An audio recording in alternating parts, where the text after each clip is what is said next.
So the number one MLR pick for 2023 is Rick Rose, which while I was too weak-kneed to actually make a direct prediction, was pretty much what I was leaning toward. Type 5 guy, very big, 6'7"-ish, physically strong, mobile, intelligent, great leader at St. Bonaventure. He was not a mind-blowing athlete when he was younger in high school, but changed his approach, was extremely aggressive in improving himself, and he continued that on through high school at St. Ignatius in Cleveland, on to St. Bonaventure in Buffalo, and an excellent, very smart pick by Miami. Number 2 pick is from by Houston for Max Schumacher. And look, if you're going to get a fly half, and just be serious about it, you've got a fly half fullback who could probably play a little inside center, very skilled, very smart player out of Jesuit High School in Sacramento, and then through Cal, captained both of those teams, won big major games for both of those, won a national championship at Jesuit. So a really good pick. And then the challenge is now, Houston, are you going to put this guy on the field in a number 10 jersey? Because we'd like to see that. All right, so we've got ourselves a top 5 with Rose, Schumacher, Marquez Fuala'au from Central Washington, number 3, going for Dallas, Noah Brown for Chicago, and Matthew Antisev for what is now Los Angeles. The Atlanta team has moved to Los Angeles. And Antisev out of Dartmouth, that's a surprise for me. I didn't really have him on the radar. Wasn't sure. Noah Brown was a late addition to the draft, so I didn't really talk about him in my shows because he wasn't declared at the time.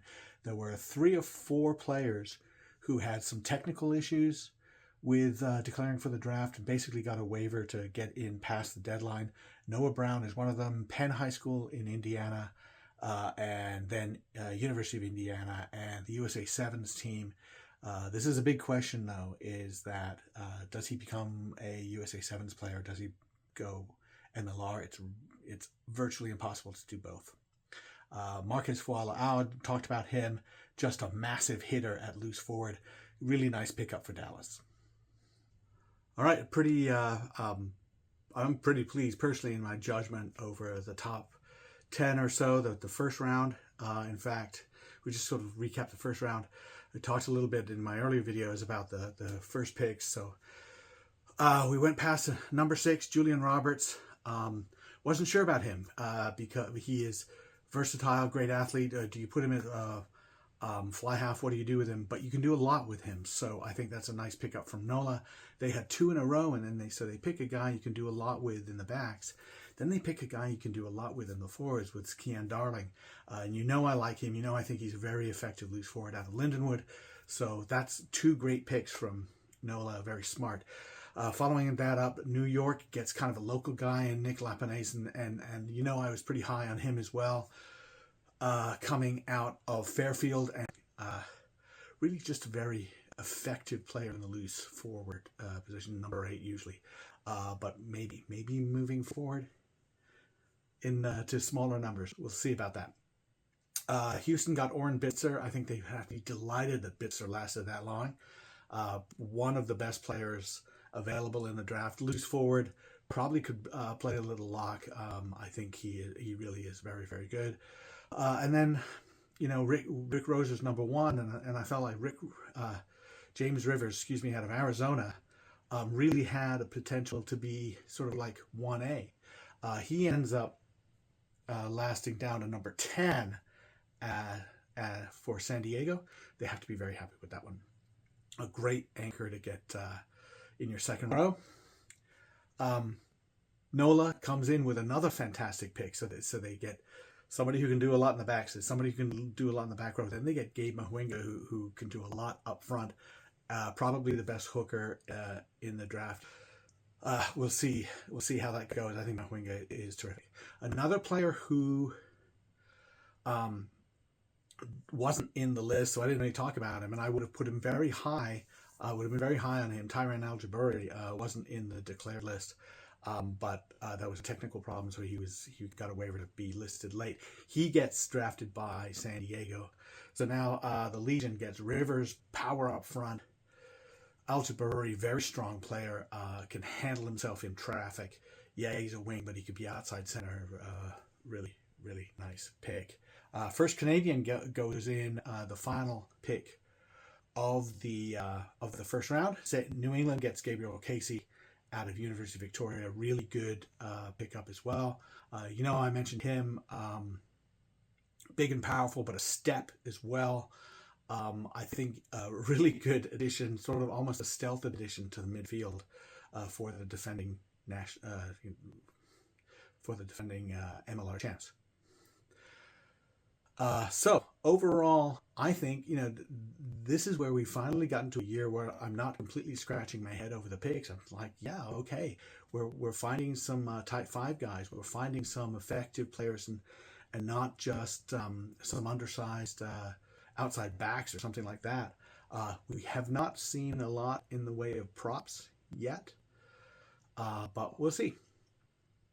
Smart moves continue to come from Miami as they build their new team. Charlie Overton, a terrific player, terrific second row, potentially back row, but they've anchored their second. They've got themselves a second row with Overton and Rose now. So brilliant stuff. Louis Millett, good player, very good, skilled player, goes to Toronto out of Bishops. Then Chicago takes Juan Penn, another St. Bonaventure player who went to high school in St. Ignatius. Very, very big, powerful front row. This is our first prop, if I'm not mistaken. And he was really big. And then he sort of shed a little bit of weight, stayed very mobile, got a little bit stronger. A really nice pickup for Chicago. And then they turn around and they go like almost the opposite way. Right after that, Dalen Denenberg, a guy who's just electric, fullback, wing, counterattacker, open space. He's trouble. Happy to see him get a nod out of Santa Clara. Santa Clara doesn't get a lot of talk, really, but two good pickups from Chicago. Atlanta/Los Angeles. My favorite pick, I think, so far. Jackson Zabarek from UC Santa Cruz. Shirt's up there somewhere. Number 8, who could be a number 2. Brilliant. I mean, I think they just sort of like nurture him pretty well. Utah comes in with 2 interesting picks. Josh Halliday, talented player from Trinity Western, probably along with Antisev, the one player I really didn't talk that much about in my preview shows, who gets a high shot. And then Michael Biaggi from Brigham Young University, very smart, worldly player, leader, wing. So that'll be a good one. New York goes for Albert O'Shaughnessy from Central Washington. I think he's got some time, I think, to work into a play there. Now, Abe Turpin out of Arizona, picked by Utah. I was under the impression he was an underclassman. He was returning to Arizona. If that's incorrect, apologize for that. But and then New England comes in the 23rd pick, Junior Gaffa, captain of the Brown football team, and he's getting potentially a look sevens. I think that's kind of a Hail Mary pick. Say, hey, you know what? If you're local, you're around, and the sevens doesn't work out, come play for us. Maybe that's it's kind of a smart move for a championship team. Scott Bowers from Trinity Western, kind of a local guy in the Pacific Northwest for Seattle. San Diego, Michael Ramos, there's a local guy, University of San Diego. Great pick for the Legion there at number 25. I mean, that's another one. I mentioned this Oren Bitzer in the earlier video. They've got to be saying Ramos lasted until 25. He's a terrific player. Another player who slipped through the preview cracks because he hadn't declared and there was a technical issue. Will Chevalier, Nuco Valley, and then Indiana. Wonderful player. Fly half, maybe a little outside center, certainly fullback. Sevens guy. Still a sevens guy. Been getting a serious look at sevens. So Is he someone that they want at sevens here?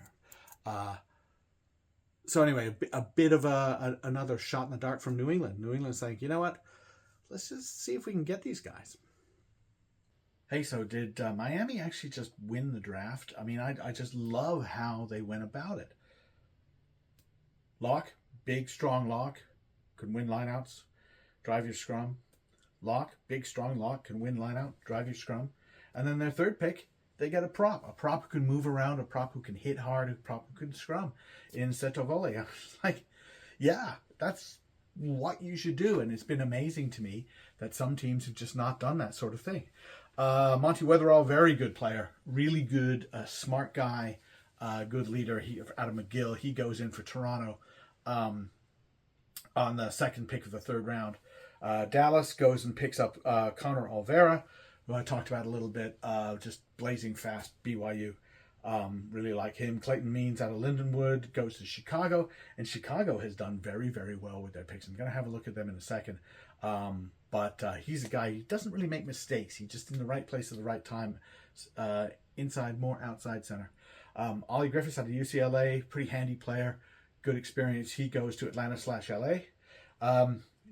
Dallas goes with Ronnie McElligott, St. Mary's. That was another one that sort of came out late, so I didn't really have much to say about him. Sorry about that. And Utah's going to look and say Isaiah Cruz is available at 33. They're just like, really, let's get him.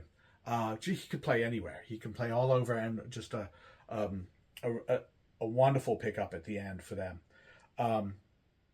Georgi Bukuku out of Hofstra goes with New York. I think that's a bit of a guess. You know, he's green. I think he's very green, but I think the physical tools are there. It's just they've got to get him focused on, you know, the basics of being a front row guy, scrum, lifting, winning mauls, driving mauls, defending mauls, all that fun stuff. So they get him doing that. Okay, fantastic. Anton Vera out of Santa Clara gets picked by Houston, a center that I didn't really talk about too much. So I would have to say they saw something. They have to have seen something there. Noah Wright gets picked by Dallas. He's out of Central Washington, local guy, in the sense he's local to Central Washington, not to Dallas. And Wright is kind of like Vera, kind of like Clayton Means. He's a guy who just takes care of business, doesn't make mistakes. I'm not going to bowl you over with a big, massive body, but can do a lot of things. He can kick on the run, can understand what space is. So I think it's a nice, intelligent pick. Nathan Beal, UCLA, gets picked by Atlanta/LA. So he's going to just stay in the LA area. And he's been very effective as a number 8 for UCLA. So that's a good pick. And then Joseph Hawthorne, St. Bonaventure, a hooker from Scotland, goes to San Diego. He's got to love that. I think that's a nice pick for San Diego as well. And then Atlanta/LA rounds it out with Nicholas Hardy, which is a bit of a Hail Mary. He plays for Missouri S&T, which is an excellent program in Division 2, but it's in Division 2, so it's a bit of a jump. So just real quick on Chicago, if I can scroll through what I've got here on Chicago. They get Noah Brown. A bit of a guess, because is he going to go 7s? Is he going to go 15s? But as a loose forward, just a fantastic engine and a great ball hawk. So perfect, right? Love it. Moderately local guy as well, Midwestern guy. Then they get Juan Penn, big, strong, mobile front row. Fantastic. So you've got back row, then you went to front row, then you went all the way to the deep 3, Dalen Denenberg. You've got somebody who could just break games open on the kick counter. Boom, boom, boom. Happy with that, right? And then Clayton Means, who's kind of like a glue guy at 13. Look, I'm not pretending that any of these guys are going to start a lot, but I just I like to look at the vision. What's the plan here? So I think Chicago said, yeah, we're not going to load up on any one position, but we're just going to find somebody who brings something very specific to the table. So you've got a bit of a guess at back row, a wild card in sort of an explosive kind of player in deep 3. Then you've got power up front, and then you've got glue in the middle. And that was good. So this has to be, for me, probably the best draft that I've seen in terms of me looking at, maybe it's just teams are agreeing with me, I don't know. But teams that have a focus on, they make some smart, they're making some smart they're making some smart choices. And so I'm just sort of impressed with how they're doing it there. A focus on the Type 5, but not exclusively. Finding the best rugby player, but somebody who has the body type and the attitude and the mindset to be a professional. So been kind of fun to see how that has all come out. And I think if you look at the preview shows I had, a lot of those players I talked about did end up getting drafted, so that's pretty cool. And then we'll see if they get playing time.